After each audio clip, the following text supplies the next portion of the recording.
Really great chance to get to talk to you. I want to, of course, start our conversation with this restructuring that everybody is getting to know and understand. For your business line, we've seen the combination of the bank's two largest divisions, global commercial and institutional banking. This is the largest in terms of cost savings from the reorganization. What are the competitive advantages of doing this? Yeah, now bringing it all together, I think, provides us a lot of advantages, Emily, because it really allows us to take out the inefficiencies of having two separate organizations. More importantly, though, it gives us a consistent strategy that we can focus on. And that was very important. Not that the strategy of the bank is changing, but rather how we implement that strategy makes it much easier when you have everything under one roof. And that's essentially what we've done. So taking our commercial bank, which is a globally leading commercial bank, the largest in the world in terms of what it does, putting it together with our institutional bank, which comprises all the business that we do with large investors and institutions, plus large global corporates, makes a lot of sense, because then you look at the business from a client continuum perspective. So think of smaller but internationally motivated companies that are maybe in the tech sector. We can look at those companies and manage them as they grow to be larger companies, and actually to the largest companies in the world. That gives us a huge ability to manage our client base in a very effective way. As we look at growth markets, they've been identified as China, ASEAN, as well as the Middle East. How are you able to tap these markets? Yeah, well, I think we are present in all those markets and have been for many, many years. As you know, our history in China is 160, or in Hong Kong and China, 160 years old. We are the largest bank in the Middle East. We have operations all throughout Asia. And we're able to tap it because we have on-the-ground knowledge, on-the-ground perspectives, bankers on the ground.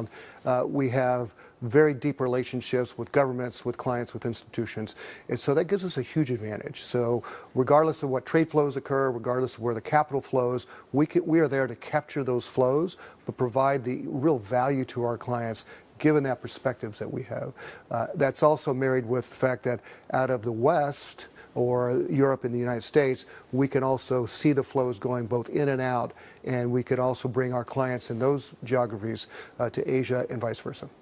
We also track some of the macro developments, and first and foremost, being a bank, we want to talk about interest rates. The Fed cut 100 basis points last year, but we're seeing that the U.S. job market remains strong, inflation still elevated, and now the Fed and Jay Powell in no rush to cut rates. Meantime, we just had earlier this morning the Bank of Korea cutting rates by 25 basis points.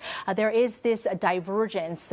Does the business outlook get muddied when there is divergence between the central banks and their interest rate policies? Well, it certainly brings in uncertainty. And as you said, I think the Fed is going to take a very cautionary approach. They don't feel they need to rush reduction of rates. I think Jay Powell was very explicit on that basis. And there is higher inflation in the United States. It's a bit stubborn. It's around 2.5, 2.6%. They would clearly like it to get it down to around the 2%, which is the target rate. It may be a lot longer. In fact, we're calling for a slowdown of rates, maybe 75 basis points total cut for this year. But that is clearly much less than we would have seen before. I think around the world you're seeing the opposite effect, in that there is a slowdown in their economies. And so as they do lower rates, it really is to boost and to stimulate those economies.